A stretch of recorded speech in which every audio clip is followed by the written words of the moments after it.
Good evening. I'm Admiral Scott Swift, the commander of U.S. Pacific Fleet.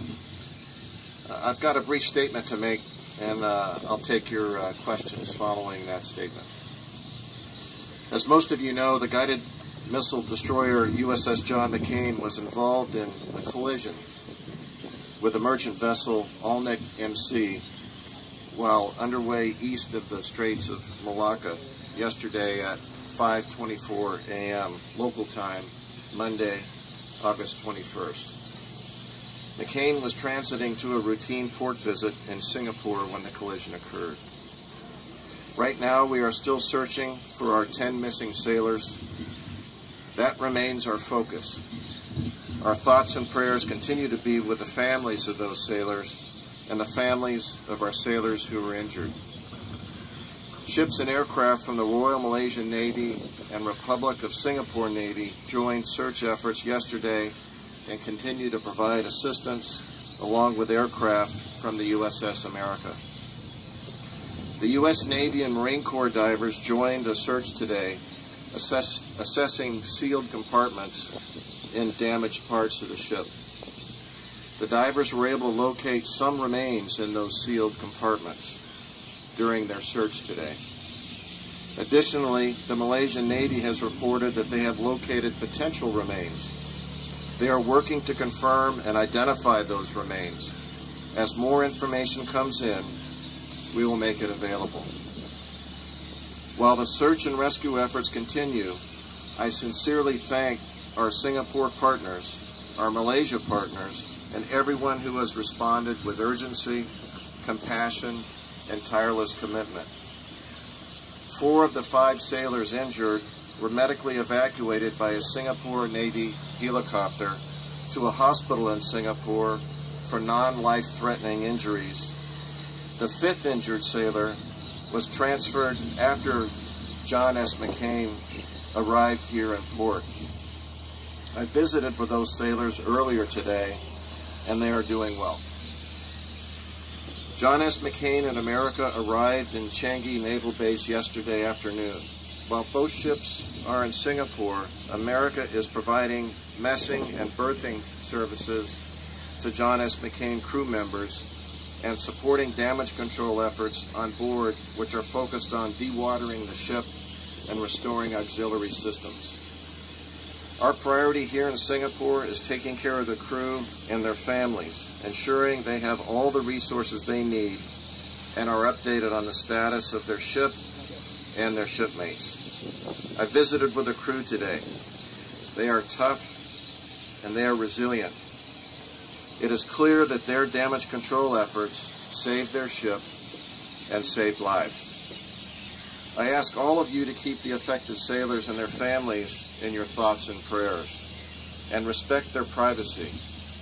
Families who are seeking information can call our crisis hotline, and we are continuing to provide updated information as soon as we get it via social media accounts and the 7th Fleet website.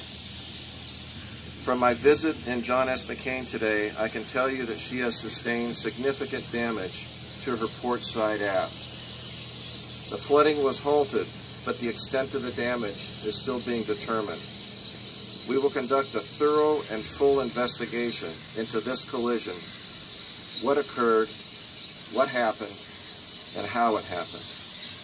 As you know, this collision happened within 2 months of one another. The collision involving the U.S. Fitzgerald, which caused the death of 7 sailors, and earlier this year, there were 2 other incidences involving surface ships in the Western Pacific. One tragedy like this is one too many. And while each of these 4 events is unique, they cannot be viewed in isolation. I welcome the broad, comprehensive review announced by our Chief of Naval Operations. I talked this morning with Admiral Davidson on the phone and look forward to working with him as the senior surface warfare officer in the Navy to find out whether there is a common cause at the root of these events, and if so, how we solve that. We will implement the operational pause that sea announced across all fleets. and that will include all units in the Pacific and will be completed by August 28th. In addition, I have directed a second phase that will be focused on all surface ships deployed in the Pacific, including those forward deployed naval forces in Yokosuka and Sasebo. This second phase will be a deliberate reset for our ships, focused on a number of areas such as navigation, ship's mechanical systems, and bridge resource management. It will involve training and assessment by a team of experts with each ship and their watchstanders. And it will be phased in order to cover ships in port and on station at sea.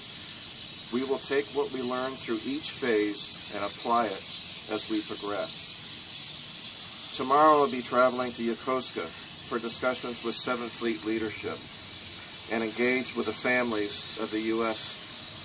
John S. McCain there. Make no mistake, our sailors in these ships are doing critical work at sea. And for more than 70 years, the U.S. Navy has helped guarantee the security and stability of the Western Pacific. All nations in this region and beyond have benefited from the resulting prosperity that their service has enabled. This work by our sailors is difficult, but it is incredibly important and enduring. We owe it to sailors that man 7th Fleet and their families to answer the questions that flow from the uncertainty of what happened, how could it happen, and what can be done to prevent such occurrences in the future. We owe it to each and every one of them to pursue answers to these questions and others that may be on their mind. We are absolutely committed to doing just that. Thank you, and with that, I look forward to answering your questions. I know there's been a lot of talk about the possibility of technical steering failure. Is there also any talk of possibility of some kind of sabotage, cyber attack? So I don't want to comment on any specifics. The investigation is in its very earliest stages. I've heard of these reports of potential cyber attacks or cyber interference. We've seen no indications of that as of yet, but I think the Chief of Naval Operations was very clear that we are not taking any consideration off the table, and every scenario will be reviewed and investigated in detail. Will there be any reform in the chain of command for the U.S. Navy? I'm sorry? Will there any reform in the command chain? Will there be a reform in the command chain? Again, it's very early to make a determination of any actions, what might be taken. Our focus is on the 10 sailors that are missing, on their families, and of the crew of the USS John McCain. Understood. Can I ask, with the Fitzgerald, both the commander of the ship and the deputy were asleep at the time of the incident. We've been talking to some families of sailors in San Diego today, and they talked of the Navy being understaffed and overworked, with too many demands, not enough resources. Is there an issue of negligence here, or is it just that your men and women are exhausted from overwork? I think, well, to your last question, I don't think that's the case at all. I was on McCain this morning looking at the eyes of those sailors. Even after their heroic efforts yesterday, I didn't see exhaustion. I didn't see a crew that was taking a knee, so to speak. They are manning the USS John S. McCain. They are on their game. They own that ship. Damage control efforts continue. So that view is not a view that I see reflected to me by the 140,000 sailors that man the Pacific Fleet every day. As far as the question of negligence go, that will be a determination of the investigation. And along with the responsibility and authority comes accountability. And I think the record of the United States Navy is clear on that. Admiral, can you confirm that 3 bodies were recovered at sea today? We have a report from the Malaysians. We're grateful for the support that we continue to get from really across the region.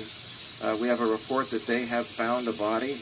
We're in the process of effecting the transfer of that body so we can start the identification process and determine whether it's one of the missing sailors or not. So one body has found. There is one body that has been reported by the Malaysian Navy has been found. We have discovered other bodies during the diving on McCain today, but it's premature to say how many and what the status of recovery of those bodies is. And given the expanded area of search, are you confident that there will be survivors given what has already happened? So we're always hopeful that there's survivors. The SAR effort continues. I think the fruits of that effort are the fact that the Malaysians have reported recovering a body.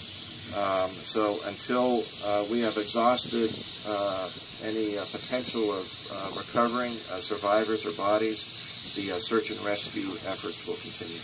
And with regard